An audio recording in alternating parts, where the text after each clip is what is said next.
नमस्कार, न्यूज 24 बिहार झारखंड देख रहे हैं आप। मैं हूं आपके साथ सबा शाहिद शेख। कल बिहार में लोकसभा चुनाव का तीसरा चरण पूरा हो गया। खगड़िया, मधेपुरा, अररिया, झांझरपुर में कल वोट डाले गए। मगर अच्छी बात तो ये रही कि वोट प्रतिशत ज्यादा रहा। लेकिन पिछले चरणों की बात करें तो पिछले चरण में वोट प्रतिशत कम होने के कारण इसने एनडीए की टेंशन बढ़ा दी थी। तो चलिए इन्हीं तमाम बातों पर आज विस्तार से चर्चा करते हैं। चर्चा के लिए हमारे साथ तमाम गेस्ट जुड़ रहे हैं। हमारे साथ जुड़ रहे हैं हमारे वरिष्ठ संवाददाता सौरभ कुमार जी, बीजेपी प्रवक्ता प्रीति शेखर जी, आरएलएम प्रवक्ता रामपुकार सिन्हा जी, आरजेडी प्रवक्ता प्रमोद सिन्हा जी, कांग्रेस प्रवक्ता हसनैन कैसर जी, राजनीतिक विश्लेषक कृष्णकांत शर्मा जी। आप सभी का बहुत बहुत स्वागत है। सबसे पहला सवाल मैं रामपुकार सिन्हा जी से लेना चाहूंगी। रामपुकार सिन्हा जी, कल मतदान तो हो गया, वोट प्रतिशत भी ज्यादा रहा, क्या कुछ कहना चाहेंगे? देखिए, कल लोकतंत्र के महापर्व में तीसरे चरण का मतदान कल हुआ और 60% से अबव वहां लोगों ने मतदान किया है। और इस बार जो कोसी क्षेत्र का इलाका है वहां मतदान इतना बढ़ चढ़ के लोगों ने किया है, यह संदेश जा रहा है। देखिए सभा जी, पहला चरण में मतदान हुआ, दूसरा चरण में हुआ, कल तीसरा चरण में हुआ। हर मतदान में रेशियो बढ़ता जा रहा है और जब रेशियो बढ़ता है मतदान का तो अवेयरनेस लोगों में आया हुआ है और दिन दूनी रात चौगुनी यह जागरूकता बढ़ती जा रही है और मतदान का प्रतिशत बढ़ रहा है। तो इसमें एक हम लोगों को खुशी हो रही है कि एनडीए गठबंधन की मजबूती के लिए मतदान जितना प्रतिशत बढ़ेगा, जीत हार का अंतर उतना ही मतों से ज्यादा होगा। इसलिए बिहार और पूरे देश में 111 राज्यों के 93 सीटों पर 11 राज्यों के 93 सीटों पर कल मतदान हुआ, जिसमें बिहार में 5 सीट पर मतदान हुआ। सभी मतदान केंद्रों पर जो 18 साल से ज्यादा उम्र के नौजवान हैं, जो इस बार प्रथम बार मतदाता सूची में उन लोगों का नाम शामिल हुआ, वे लोग पूरी जागरूकता के साथ एनडीए गठबंधन की मजबूती के लिए, देश में अस्थायी सरकार के लिए और तीसरी बार भारत के प्रधानमंत्री आदरणीय नरेंद्र भाई मोदी को प्रधानमंत्री बनाने के लिए लोगों ने जागरूकता के साथ मतदान किया है। और यह मतदान प्रतिशत जो आगे बढ़ा है, इसके लिए हम लोग बिहार की जनता और देश की जनता को बधाई देते हैं कि आप लोगों ने मतदान प्रतिशत बढ़ाकर और पूरे देश के लोगों को जागरूकता अभियान चला दिया कि पहले मतदान फिर जलपान। ये हुआ है सभाजी। और सीमांचल के इलाकों में, खासकर जो कोसी क्षेत्र का इलाका है, उसमें 5 लोकसभा क्षेत्रों में कल चुनाव हुआ और चुनाव में 60% से ज्यादा लोगों ने मतदान किया है। चलिए ठीक है रामपुकार सिन्हा जी, सीधा रुख करते हैं प्रमोद सिन्हा जी का। प्रमोद जी, क्या लगता है आपको? पहले चरण की बात करें तो आप लोग तो कह रहे थे कि एनडीए की टेंशन बढ़ गई, वोट प्रतिशत भी कम था तब, लेकिन अब की बात करें तो एनडीए तो फुल कॉन्फिडेंस में दिख रही है, क्योंकि वो 5 सीटें अब भी एनडीए के पास ही है। देखिए सभा जी, अभी रामपुकार जी बोल रहे थे कि मत प्रतिशत जो है बढ़ा है। पहला चरण, दूसरा चरण और तीसरा चरण, कल मतदान का तीसरा चरण था, मतदान हुआ। आप 2019 के मुकाबले आप 2024 की जब तुलना करेंगे तो 2024 में 60% मतदान हुआ है इन 5 सीटों पर, जबकि 61.2% मतदान हुआ था 2019 में। तो कहीं ना कहीं मतदाताओं में सरकार के प्रति जो उदासीनता है वो लगातार दिख रही है, वो दिख रहा है। ऐसा नहीं है कि ये निरंतर जो है वो दिख रहा है। हम लोग भी आता घर से निकले और अपने हक और संविधान में जो प्रदत्त उनके अधिकार है उनकी रक्षा के लिए वो जाकर पर वोट डाले। प्रतिशत दिक्कत नहीं है, क्योंकि मतदान तो सभी नागरिकों का है ना। सरकार चुनने का अधिकार में सबसे सर्वोपरि है वो है जनता।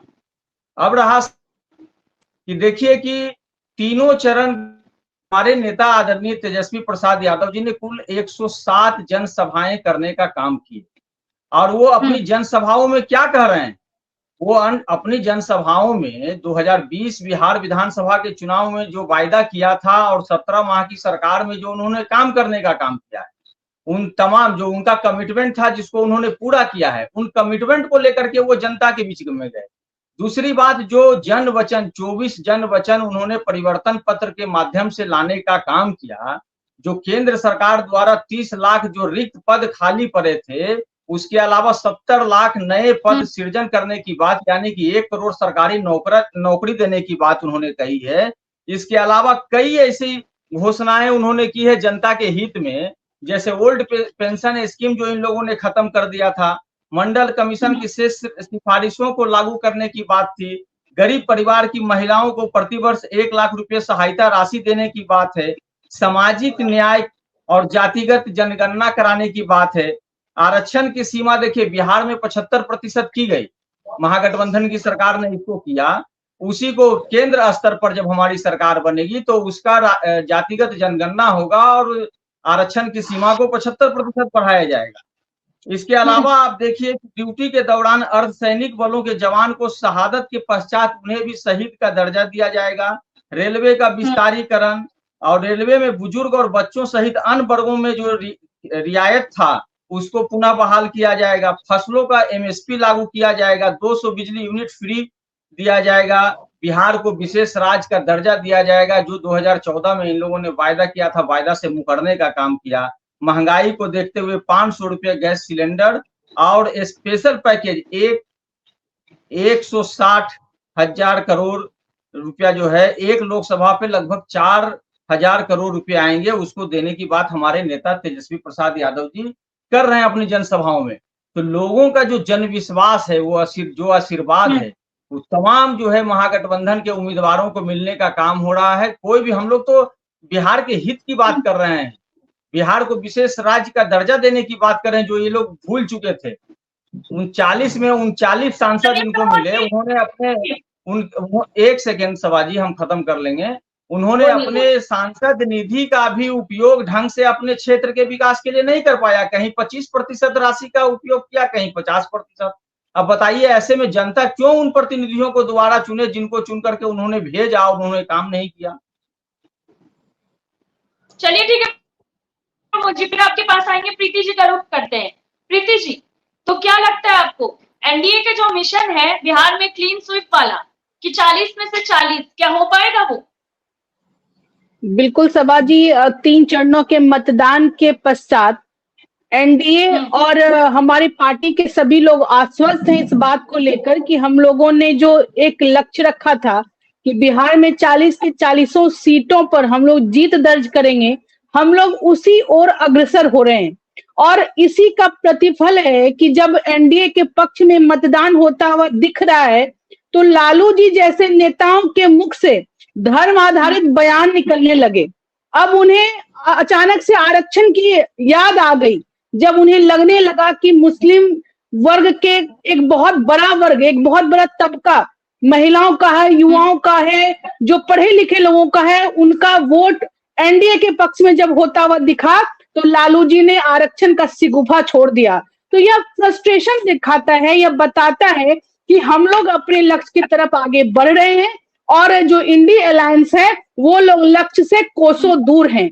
आज देखिए सबा जी, आज जब चुनाव जब विकास के मुद्दे पर हो रहा है, जब चाहूं और जब केंद्र सरकार अपनी उपलब्धियों के आधार पर जनता के बीच जाकर अपनी उपलब्धियों की चर्चा कर वोट उनसे का आग्रह कर रही है, तो वैसे समय में ध्रुवीकरण के लिए, तुष्टीकरण के लिए लालू जी का यह बयान कि पूरा का पूरा जो आरक्षण है वह मुस्लिम अल्पसंख्यकों को ही मिलना चाहिए, यह एक दो रंगी नीति के तरफ उनका ये इशारा है। वो मैं इसलिए कहती हूँ क्योंकि देखिए जब मनमोहन जी के शासनकाल में, यूपीए के शासनकाल में मनमोहन जी जब प्रधानमंत्री थे और उस यूपीए शासन व्यवस्था के एक हिस्सा राष्ट्रीय जनता दल भी रही है बिहार में, तो उस समय जो एक आयोग का गठन हुआ था, सच्चर कमेटी का रिपोर्ट जो आया था सबके सामने, रंगनाथ मिश्रा के आयोग की जो कमेटी की जो सिफारिश हुई थी, उसका रिपोर्ट जब सबके सामने जब प्रस्तुत हुआ तो उसी से परिलक्षित हो गया था कि इतने वर्ष तक शासन करने के बावजूद भी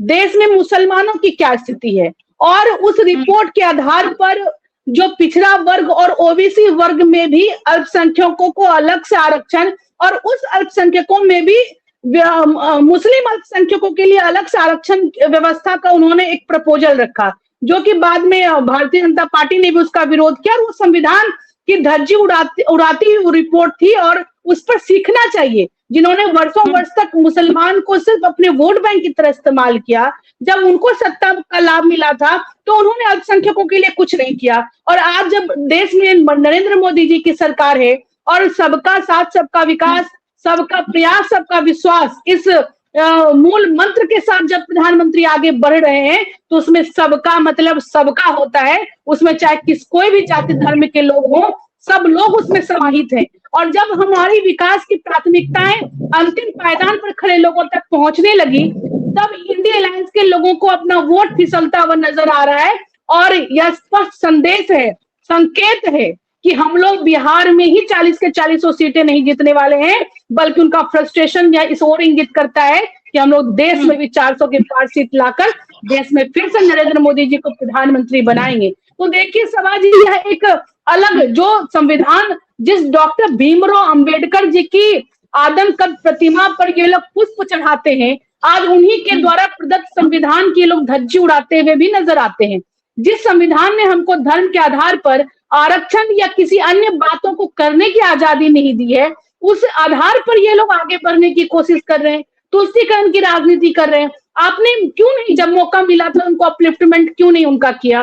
क्यों शैक्षणिक, सामाजिक और आर्थिक रूप से वो आज भी पिछड़े रह गए? लेकिन पिछले 10 वर्षों में जब हमने मुफ्त गरीब कल्याण योजना के तहत लोगों को मुफ्त में अनाज देने का काम किया, पीएम आवास योजना के तहत लोगों को आवास योजना देने का काम किया, चाहे उज्ज्वला योजना हो, चाहे शौचालय योजना हो, मुद्रा लोन की बात हो, स्वनिधि की बात हो, स्ट्रीट वेंडर को अपग्रेड करने की बात हो, लोगों के जनधन खाते खोलने की बात हो, जब इसमें हम लोग बिना भेदभाव किए, जब हमारी सरकार ने लोगों के काम करने शुरू किए, ट्रिपल तलाक खत्म हुआ, महिलाओं को आरक्षण का लाभ मिला, तो आज हर जाति के लोग, हर धर्म के लोग और हर जाति के लोगों का एक झुकाव भारतीय जनता पार्टी और एनडीए के प्रति बढ़ा है। यह स्पष्ट संदेश है, यह संकेत है कि 400 के पार का लक्ष्य हम लोग हासिल करेंगे और बिहार में भी 40 के 40 सीटें हम लोग जीतेंगे, इसमें कोई संदेह नहीं। और ये लोग फ्रस्ट्रेशन में है, इंडिया अलायंस के सभी नेतागण बिल्कुल घरों में अब कैद होने वाले हैं कुछ दिनों में। जी सभा जी। राजनीतिक विश्लेषक कृष्णकांत जी भी हमारे साथ है, तो उनसे सवाल ले लेते हैं। कृष्णकांत जी, पहले चरण और दूसरे चरण की बात करें तो तीसरे चरण में ठीक ठाक वोटिंग हुई है, तो आपको क्या लग रहा है, किसका पलड़ा भारी है असल में, इंडिया गठबंधन का या एनडीए गठबंधन? अभी तो जिस तरह से प्रीति जी बात जो अपना एक स्पीच दे रही थी, मुझे मैं बहुत थैंक यू बोलूंगा कि बहुत बढ़िया, बिना सांस लिए, बिना पानी पिए, मतलब लगातार, मतलब इतना बढ़िया, मतलब रियली लग रहा था कि मोदी जी प्रॉम्प्टर पढ़ के भाषण देते हैं, आप बिना प्रॉम्प्टर के इतना बढ़िया बोलते हैं। मतलब ये चीजें है, और ये तारीफ कर रहा हूँ, कमेंट नहीं मार रहा हूँ। मैं ये कहना चाहता हूँ सभा जी की, सबसे पहले जो है कि जो बातें हैं कि जो पंचायत, जो 54 कैंडिडेट खड़े थे, 5 सीटें थी, और जिसमें 9,848 बूथ थे, जिसमें 6 एक पिंक बूथ भी था और 6 जो है मॉडल बूथ भी था, और काफी सारे मॉडल बूथ थे। तो चुनाव के जो आपने जो परसेंटेज देखे, पहले चरण और दूसरे चरण में जो इलेक्शन कमीशन का जो व्यवस्था था वो काफी अच्छा नहीं था। गर्मियां भी बढ़ी थी, और उसके लेकिन अब उन्होंने पानी की व्यवस्था और जिस तरह से व्यवस्था उन्होंने बढ़ाया, तो कहीं ना कहीं वोट परसेंटेज बढ़ा है, लेकिन वोट परसेंटेज से ज्यादा कभी बढ़ नहीं सकता है। इसके भी कारण है, क्योंकि वोट परसेंटेज जो सबसे बड़ा कारण है वो पलायन, क्योंकि बिहार में शिक्षा व्यवस्था उतनी अच्छी नहीं है, हॉस्पिटल की उतनी अच्छी हॉस्पिटल नहीं है, क्योंकि आज भी लोग कहते हैं कि बिहार में एम्स खुल गया है, लेकिन कहीं ना कहीं एम्स के लिए आज भी दिल्ली भागते हैं लोग, क्योंकि अच्छे एम्स बिल्डिंग की जरूरत नहीं होती है, अच्छे डॉक्टर की जरूरत होती है। और जिस तरह से बिहार में पलायन, और जिस तरह से आपको पता हो कि जब बाढ़ आते हर साल, तो बाढ़ में जो खर्चा हम उसके लिए जो स्पेशल पैकेट बनाते हैं, उसके बनाने की बजाय उस पानी को कैसे संचय किया जाए, कैसे उसको नहर बनाया जाए, पंजाब से सीखना चाहिए कि कैसे वो पानी को, क्योंकि जबकि बिहार की जो धरती है वो सबसे ज्यादा उपजाऊ है, तो ये बहुत सारे कारण है जिसके वजह से आप जो पलायन जब तक नहीं रुकेगा वोट परसेंटेज नहीं बढ़ सकता। और रही बात पलरा किसकी भारी, तो पलरा तो ऑब्वियसली देखिए दोनों की बराबर है, अभी किसी की नहीं भारी। कोई यदि कहता है आरजेडी की मैं 5 का 5 सीट तीसरे चरण का जीत रहा हूँ तो वो भी झूठ है। और बीजेपी यदि कह रही है 40 का 40, तो पहली बात है 40 पॉसिबल ही नहीं है, क्योंकि प्रैक्टिकली जो है वो आपको ही पता है मधेपुरा में जो है वो पूरा नहीं है। क्योंकि जो कहते हैं ना कि जब आप ऊंचाई पे चले जाते हो तो फिर उसके बाद गिरने का चांस होता है। 39 सीट वो कवर कर ले ये बहुत बड़ी बात है, लेकिन 39 सीट नहीं है, क्योंकि बीजेपी जहां जहां चुनाव लड़ रही है वहां वहां मजबूत है। लेकिन जहां जहां जदयू और जहां पे एलजेपी है वो कहीं ना कहीं इनके जो सहायक जो है जो दल है जो संगठन के वो कहीं ना कहीं जो है एनडीए के कमजोर है। यहाँ पे जो प्रीति जी एक जो बात बहुत अच्छी बात उन्होंने बोला कि लालू यादव एक सुलझे हुए नेता है और उनकी मजाक भी होती है, उसमें भी कुछ ना कुछ बात होती है, तो उनकी कॉमेडी भी जो है ना कहीं कुछ बातें कह जाती है। तो वो कॉमेडी जो है वो जो उनकी बातें हैं कहीं ना कहीं मुस्लिम वोट को वो अट्रैक्ट करने के लिए वो सोची समझी स्टेटमेंट थी।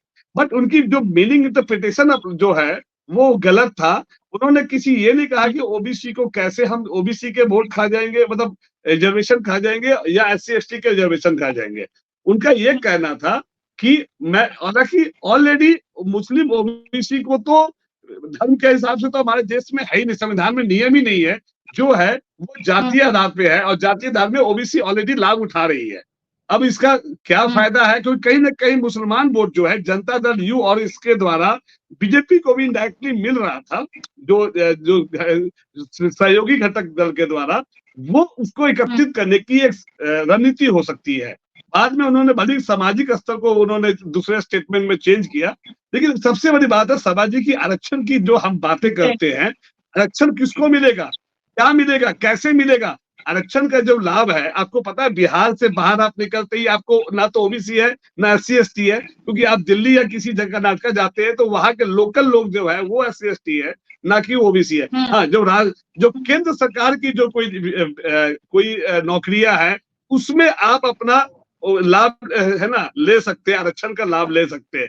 जब सरकारी नौकरी नहीं रही, सारे स्कूल प्राइवेट हो गए, सारे यूनिवर्सिटी जो है वो प्राइवेट कॉलेज खुल गए, सारी शिक्षा बाहर, जब बिहार से बाहरी लेने लोग जा रहे हैं तो फिर कैसे आरक्षण का बचा ही क्या।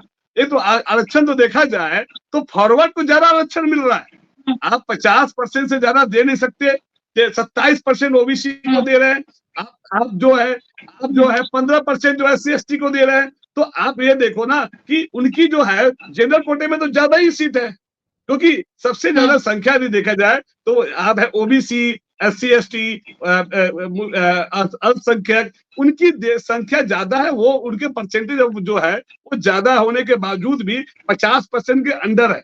लेकिन जनरल जो है तो इस तरह से तो ज्यादा लाभ तो जनरल कोटे को मिल रहा है, तो रिजर्वेशन तो उनको ज्यादा हो गया और आरक्षण का आपको मतलब नहीं रह गया। एक झुनझुना है जो दो हर पार्टियां बजा रही है, चाहे वो आरजेडी बजा रही है अपने वोट के लिए, चाहे वो बीजेपी बजा रही है, सब अपने वोट के लालच के लिए वो झुनझुना बजा रहे हैं। लेकिन जो बीजेपी का जो ओबीसी और जो मुस्लिम है वो ऑलरेडी आरक्षण उठा रहे हैं। 80 करोड़ जो कह रहे हैं कि हम ये दे रहे हैं, प्रीति जी बता रही थी, बहुत चीजें उन्होंने दिया है, लेकिन 370 राम मंदिर से उनसे महंगाई और बेरोजगारी नहीं खत्म हुई है। चाहे यूसीसी से, सीए से उन्होंने हाँ देश हित में काम किया, कुछ जो 370 से जम्मू कश्मीर को लाभ मिला है, लेकिन उससे देश में कोई जो असली जो हमारा मुद्दा है उससे फर्क नहीं पड़ा है। मुसलमानों के लिए उन्होंने अच्छा किया, 3 तलाक दिया, लेकिन उस 3 तलाक से बेरोजगारी और महंगाई पे कोई असर नहीं पड़ा है। देश हित में यदि कहा जाए तो बीजेपी ने अच्छा काम किया है, लेकिन यदि देखा जाए तो यदि 2014 में भी 80 करोड़ अनाज बांट रहे थे, 80 करोड़ लोगों को अनाज बांट रहे थे, और यदि विकास हुआ होता तो अनाज 80 करोड़ से घटकर 50 करोड़ या 40 करोड़ पे पहुंच जाता, तो मानते हैं कि 40 करोड़ लोग जो गरीब थे, जो रेवड़ियां लेने के लिए लाइन में खड़े होते थे, वो अब रेवड़ी वाले कम हो गए हैं, वो अब रोजगार या उनकी जो मुद्रास्फीति लोन से वो अपना खुद का रोजगार खोल लिए हैं और वो सुरक्षित हो गए हैं और वो 5 किलो अनाज बंद कर दिए। बट आंकड़ा जो बताता है कि आज भी 10 साल बाद भी 80 करोड़ लोग यदि लाइन में लग के खड़े होकर 5 किलो यदि अनाज ले रहे हैं तो विकास के नाम पे कुछ भी नहीं हुआ। हाँ, 370 राम मंदिर जरूर हुआ है, उसकी मैं तारीफ करता हूँ। देश हित के लिए कहीं ना कहीं मोदी जी की वजह से आज विदेशों में डंका बज रहा है, लेकिन रुपया का जिस तरह से रेट गिरा है और जिस तरह से डॉलर का रेट जो बढ़ा है, कहीं ना कहीं आप जाओ, जिस तरह से 2000 का नोट बंद कर दिए गए, कहीं नोटबंदी में, और प्लस अभी 2000 का नोट बंद करे। आप आज देखिए यहाँ पे जो कहते हैं विदेश में डंका बजा है, मैं कहता हूँ आधे से ज्यादा लोग तो विदेश कभी जाके देखे ही नहीं कि डंका कैसा बजा है। विदेशों में जाकर आप जाओ, अपना रुपया दिखाओगे, बोलोगे इंडियन रुपीज, बोलेगा no change, no exchange, no exchange, कभी भी मोदी जी चेंज कर देंगे। तो लेना, जो बड़े नोट है वो लेना नहीं चाहते।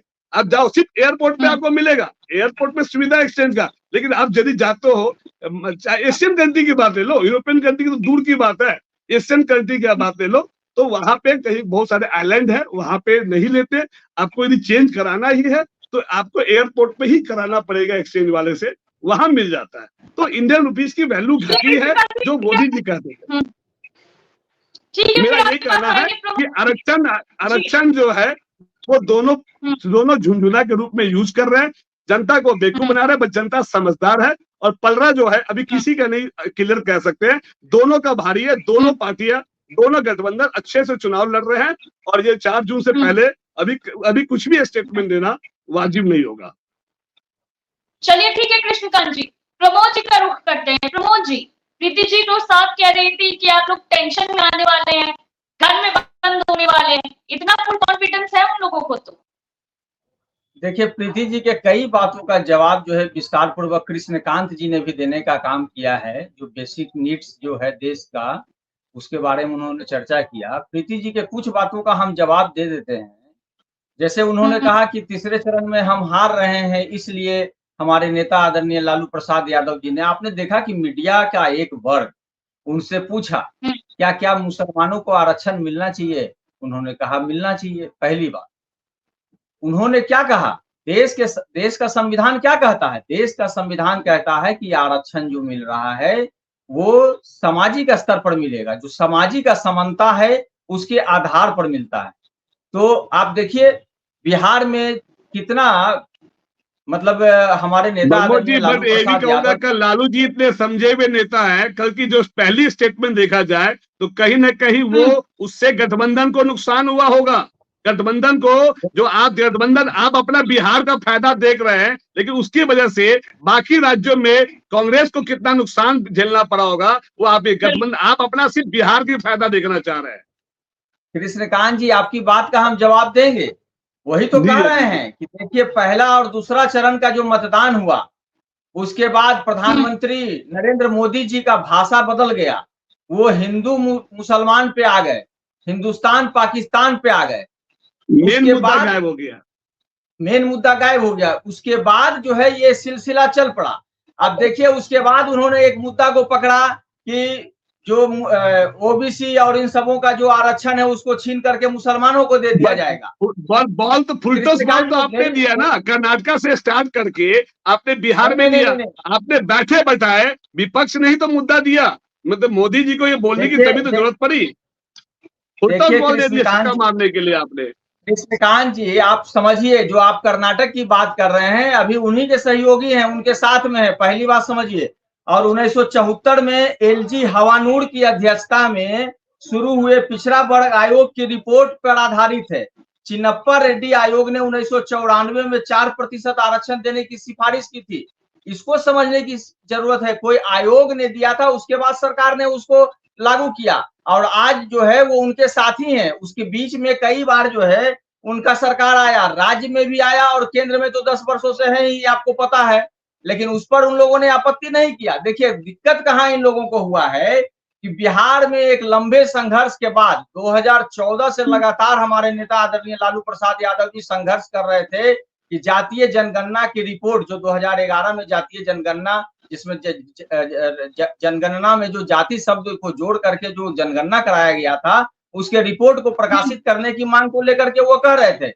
2015 में उन्होंने एक जन आंदोलन भी करने का काम किया था, और उसके बाद जो है हमारे नेता आदरणीय तेजस्वी प्रसाद यादव जी पटना के गर्दनी बाग में धरना दिए, हाजीपुर में जाकर के जिला मुख्यालय पे धरना देने का काम करते हैं इसी रिपोर्ट को प्रकाशित करने के लिए। और उसके बाद भी लगातार वो कहते रहे हमारे नेता कि जातीय जनगणना देश स्तर पर होनी चाहिए, इसकी पहल उन्होंने किया। और उसके बाद देखिए बिहार का एक प्रतिनिधि मंडल जिसमें भाजपा भी थी, मैं ये नहीं कह रहा हूं, पूरा बिहार के तमाम दलों का प्रतिनिधि मंडल केंद्र सरकार के पास गया कि आप देश स्तर पर जातीय जनगणना कराइए। केंद्र सरकार ने इसको कराने से इनकार कर दिया। तब बिहार सरकार ने जातीय जनगणना, जो महागठबंधन की सरकार थी, उन्होंने कराया। और कराने के उपरांत में जो देखा, जो असमानता थी, सामाजिक असमानता था, उसको उन्होंने दूर करने का एक प्रयास किया, जिसमें पिछड़ा वर्ग को 15 से 18%, अति पिछड़ा वर्ग को 18 से 25 और अनुसूचित जाति को 16 से 20, अनुसूचित जनजाति को 1 से 2% और ईडब्ल्यूएस को जो 10% मिल रहा था, टोटल आरक्षण को 75% किया। अगर इनके मन में पिछड़ा, अति पिछड़ा, दलित, महादलित के प्रति प्रेम था तो क्यों नहीं देश स्तर पर इन लोगों ने जातीय जनगणना कराया? वो इस बात से साफ इनकार कर गए। तो सवाल उठता है कि आपकी मंशा क्या है? आपकी मंशा तो पहले ही देश की जनता के सामने है, फिर इस तरह की बात आप क्यों कर रहे हैं कि उसके हक और अधिकार को हम दूसरे को देने का काम करेंगे? 10 वर्षों से केंद्र में सरकार थी ना, यूपीए गवर्नमेंट, कहाँ किसके अधिकार को कहाँ हस्तांतरण किया गया? जो देश में व्यवस्था है, हम लोग तो संविधान को मानने वाले लोग हैं ना, ये लोग संविधान समीक्षा की बात करते हैं। बजाबते अटल बिहारी वाजपेयी के सरकार में संविधान समीक्षा आयोग का गठन किया गया था। ये लोग आरक्षण की समीक्षा करने की बात करते हैं। बताइए कि हम गलत बोल रहे हैं? इनके नेता अभी भी कहते हैं कि हमको 400 से ज्यादा सीट चाहिए, इसलिए चाहिए क्योंकि हमको संविधान बदलना है। अब बताइए, सारी बातें तो खुल करके आ रही है। ये गलत कह रहे हैं आप। कहते हैं कि नहीं हम अति पिछड़ा के हितैषी हैं। जी आप इनका काउंसिल कीजिए प्रमोद जी का। सभा जी मैं इनका जवाब दे दूं। प्रमोद जी बहुत बातों को कह रहे थे, हाँ, लेकिन देखिए प्रमोद जी, अब हाथ कंगन को आरसी क्या और पढ़े लिखे को फारसी क्या, ये सुना होगा आपने। तो आप जानते हैं प्रमोद जी कि आपके यूपीए शासन काल में, जिसमें कि आपकी पार्टी शामिल थी बिहार से, राष्ट्रीय जनता दल, उसमें महंगाई दर 2 डिजिट में हुआ करती थी। पिछले 10 साल और उसके पिछले 10 साल मनमोहन सरकार वर्सेस अगर मोदी सरकार की तुलना करें हम, तो उसमें महंगाई दर 8.2% हुआ करती थी और आज वो 5% पर आ गई है। यह अंतर हुआ है हमारे शासन व्यवस्था में। आप बात करते हैं अल्पसंख्यकों के कल्याण की कि ये लोग आरक्षण खत्म कर देंगे। अरे आप ही बहुत वोट बैंक का इस्तेमाल करती थी आपकी पार्टी, आपके इंडिया अलायंस के लोग, क्यों नहीं मुस्लिम अल्पसंख्यक समाज के लोग आगे बढ़ पाए? आपको मैं वो भी आंकड़ा देती हूँ। 2014 से पहले यूपीएससी जैसे एग्जाम में मात्र 20 से 25 लोग प्रत्येक वर्ष अल्पसंख्यक समुदाय के लोग, छात्र छात्राएं पास किया करते थे, लेकिन अब यही आंकड़ा 2023 में 51 पहुंच गया है। पहले 3% था, अब वो 5% बढ़ गया है। तो यह 10 वर्षों के विभिन्न क्रियाकलापों की देन है। 10 वर्षों में जो मोदी सरकार ने, देखिए ये सबका साथ, सबका विकास और सबका विश्वास, यह महज नारा नहीं है, यह सामाजिक उत्थान का एक संकल्प है। संकल्प है उत्तर से दक्षिण को आगे बढ़ाने का, संकल्प है हमारे सिद्धि जो हम चाहते हैं उसको सिद्ध करने का। और नरेंद्र मोदी जी का संकल्प है कि हम लोग विभिन्न आयामों में हम लोग अपने आप को आगे बढ़ाएं और उसमें सभी लोग समाहित हैं। तो यह अंतर है। आज जब हमारा देश चंद्रमा को छोड़ दीजिए, अंतरिक्ष को छोड़ दीजिए, हम सूर्य की सतह पर जा रहे हैं और वहां पर आप घिसी पिटी राजनीति कर रहे हैं। अब आप आगे बढ़िए, अब जाति पाति धर्म से ऊपर उठकर सबके लिए सोचने का काम करिए। और आज हम आपको बताना चाहते हैं कि पिछले जी पहले जिंदा रहेगा आदमी तभी तो चांद पे जाएगा या सूरज पे जाएगा। पहले भूख तो मर जाए। कोरोना जैसे समय में कृष्णकांत जी, कोरोना जैसे समय में पूरे विश्व में विकसित अर्थव्यवस्था के लोग भी सड़कों पर खड़े थे। आप बताइए कि भारत में क्या वैसी स्थिति बन पाई? लेकिन लोगों को सेव करने का काम नरेंद्र मोदी जी ने किया है। और मैं फिर बहुत अच्छी बातों को आपने उठाया, मैं वो भी कह रही हूं उस दवा का रिपोर्ट आया है कि जो यंग लोग हैं चलते फिरते रिपोर्ट तो सभी दवाओं का होता है, सभी ने, उसके बाद भी रिपोर्ट आया है कि 0.01% इसका इफेक्ट है। अब आप उसी को लेकर आप आगे आइए और उस विपरीत परिस्थिति में जितने करोड़ों देशवासियों को जो टेस्ट किया हमारी सरकार ने, उसको आपने नहीं किया, उस बातों की चर्चा करिए। पैसे भी घूस लिया गया। अरे भाई, इलेक्टोरल बॉन्ड पे तो मुझे लगता है अब बोल के मैं थक चुकी हूँ कि आप कांग्रेस जो इलेक्ट्रॉल चंदा के नाम पे चोरी करता था, और बीजेपी जो है वो डकैती किया है, खुलेआम कृष्णकांत डकैती जी, किया है। सुन लीजिए आप कृष्णकांत जी, आप जब इलेक्टोरल बॉन्ड की बात करते हैं तो 20 हजार करोड़ में 6,000 करोड़ यदि भारतीय जनता पार्टी लेती है, जिसके 303 सांसद हैं, तो 14,000 करोड़ कि चोरी किए हैं, ये बोलिए ना कि सब लोग चोरी किए हैं, यही बात बोलिए, सब लोग चोरी किए हैं। आप विषयांतर हमारे चोरी से भी माफ हो जाएगी कि बाकी पार्टी ने भी चोरी किया है, चोरी से भी माफ हो जाएगी। सवाल ले लेते हैं, बहुत देर से वो वेट कर रहे हैं, ठीक है ना मुकर सिंह जी? एक मिनट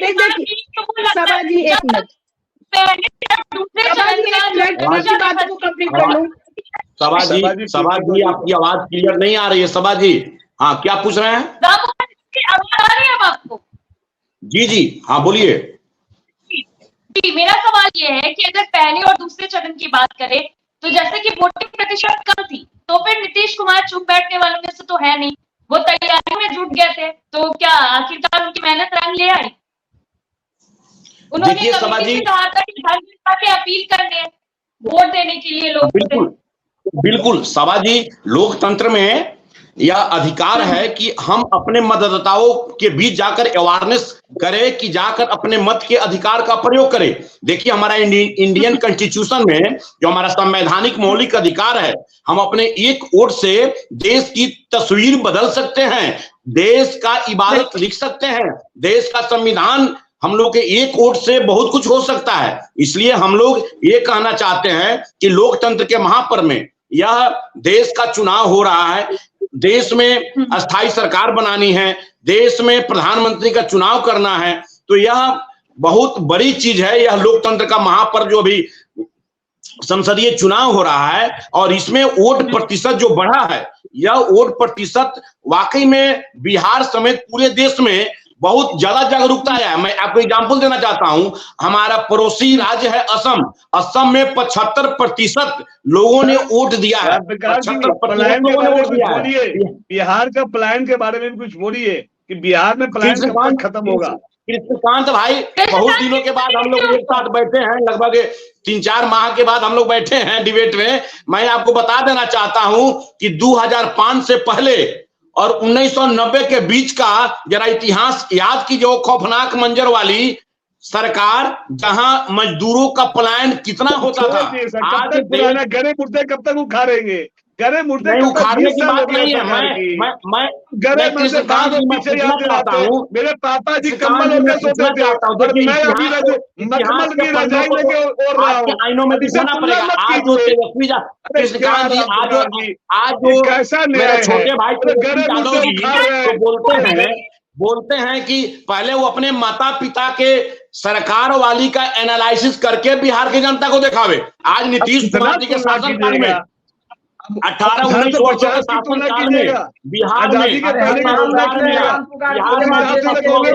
अभी लालू प्रसाद यादव जी, आदरणीय लालू प्रसाद यादव जी महिलाओं तुलना करते हैं, अभी लालू प्रसाद यादव जी बात कर रहे हैं। आरक्षण के नाम पर लालू प्रसाद यादव जब हिंदू और मुसलमानों को लड़वाना चाह रहे हैं, या बिहार में ऐसा कभी नहीं होगा। जब से एनडीए गठबंधन की सरकार बनी बिहार में, एनडीए गठबंधन की सरकार में आदरणीय मुख्यमंत्री नीतीश कुमार जी ने तालमी मरकज का बहाली किया अल्पसंख्यक समाज के लोगों के लिए। कब्रिस्तान की घेराबंदी की, हमेशा विवाद होता था कब्रिस्तान के लिए, आज उसकी घेराबंदी करवा दिए। हज जाने वाले हज यात्रियों के लिए जो सुविधा दिए, यह पूरे बिहार और देश और पूरे विश्व में जानता है। एनडीए गठबंधन की सरकार में कहीं कोई बड़ा सांप्रदायिक दंगा नहीं हुआ। याद कीजिए आदरणीय लालू प्रसाद यादव जी के समय का भागलपुर की घटना, अब यह छूटा नहीं है, जिस पर एक फिल्म भी बनी थी गंगाजल। आपको मैं बतला देना चाहता हूं कि एनडीए सरकार में कहीं भी सांप्रदायिक तनाव नहीं हुआ। एनडीए सरकार में किसी भी मुसलमानों का हक हकूक को नहीं छीना गया। आज लालू प्रसाद यादव जी जब देख रहे हैं उनकी नैया डूब रही है तो मुसलमानों के आरक्षण की बात करते हैं। उनका सरकार अगर 15 वर्षों तक बिहार में रहा तो माई समीकरण के आधार पर राजनीति किए। माई समीकरण में जादव समाज के पास मुस्लिम समाज को क्या मिला? आप ऐसा जिसकी तुलना कर रहे हैं, जहाँ की तुलना कर रहे हैं, इस तरह से तुलना करेंगे तो आजादी से पहले देश की क्या स्थिति थी? समय की सभा जी आपकी आवाज साफ नहीं आ रही है। सभा जी आपकी आवाज साफ नहीं आ रही है। हाँ देखिए, मैं यही पूछा था प्रमोद जी, यदि तुलना ही करना है पुराने राज्यों से, पुराने समय से, तो ये देश तो कभी विकास नहीं करेगा ना। आप आज की बातें करो ना कि अभी 10 साल में आपने रिपोर्ट कार्ड क्या है आपकी, आप 10 साल में क्या देश के लिए किए हो। अब छोड़ दो कि कांग्रेस ऐसे करता था, वो 40 करोड़ चोरी करता था, हम 80 करोड़ चोरी करेंगे, ये कहाँ का लिखा हुआ है नियम है? ठीक है, कांग्रेस की तुलना ना करें। कांग्रेस गया, वो गलती काम किया तो हार गया, वो चला गया। अब आप हो, आप सत्ता में हो, आप जवाब दो। सत्ता हम लोग जब रिपोर्ट कार्ड पेश करते हैं, हम लोग जब विकास के नारे के साथ चुनावी मैदान में जाते हैं तो इनके नेता फिर वही धार्मिक आधार पर विभेद की बात करने लगते हैं। कोई सनातन को गाली देने लगते हैं कि यही हमारा एजेंडा। अपनी बात पूरी करने दीजिए, वो बहुत देर से कुछ बोलना चाह रहे हैं। प्रमोद जी देखिए, अभी प्रीति जी महंगाई दर का कंपैरेटिव अध्ययन करा रही थी। कोई वस्तु अगर 2014 में 100 रुपया में मिलता था, अगर इनके हिसाब से 8% अगर महंगाई दर था, तो अगले साल मतलब 2014 यानी 2015 में वो वस्तु 1,108 रुपया में हो जाएगा। लेकिन अभी वही वस्तु अगर 200 रुपया में है और महंगाई दर 6% भी है, तो ये समझने की जरूरत है कि उस 200 रुपया का 6% यानी कि 12 रुपया होता है। महंगाई दर जो है प्रति वर्ष जो है जब ऋणात्मक में या समान अथी पे आ जाए ना, तब समझिए कि महंगाई ऋणात्मक में जब चला जाए तो समझिए कि महंगाई दर कम हुआ है। इसको समझने की जरूरत है, पहली बात। दूसरी बात है, इन्होंने कहा सबका साथ, सबका विकास, सबका विश्वास। तो अब बताइए कि ये लोग 400 सीट पे लड़ रहे हैं, देश का एक तबका जिसको कि एक भी सीट ये देने का काम नहीं करते हैं, किस प्रकार से देश मुसलमानों को एक भी सीट दे देते हैं। मुसलमान की हिदायत की बात करते हैं। मैं समझ गया आप क्या कहना चाहते हैं। हाशिए पर ले जाने का ये काम कर रहे हैं, राजनीतिक हाशिए पर। ये कहते हैं, इनके नारा को देख शाहनवाज जी एक नेता है आप लोग बिहार में ज्यादा संख्या है मुसलमानों की, सीएम कैंडिडेट क्यों नहीं घोषित करती है राजद किसी मुसलमान को? अब्दुल बारी सिद्दीकी जी को घोषित करिए। क्यों आप अपना और अपने परिवार, देखिए लालू जी के पार्टी के लिए आपकी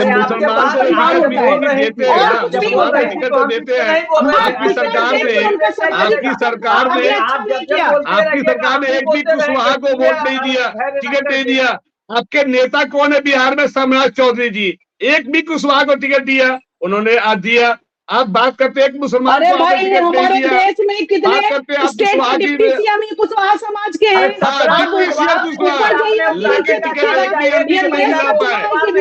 हमारे देश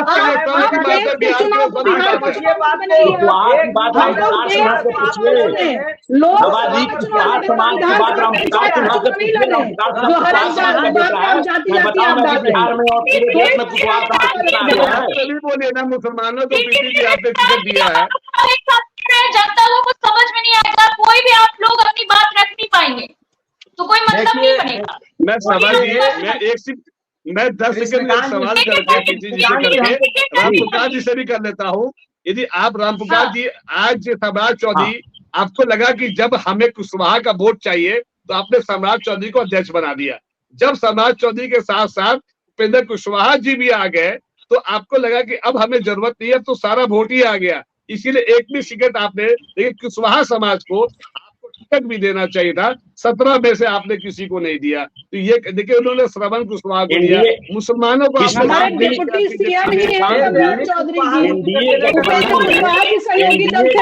में हमारी 5 पार्टी है और 5 पार्टी में कुशवाहा समाज का प्रतिनिधित्व किस पार्टी के द्वारा होगा, ये एनडीए गठबंधन के लोग बैठकर तय करते हैं।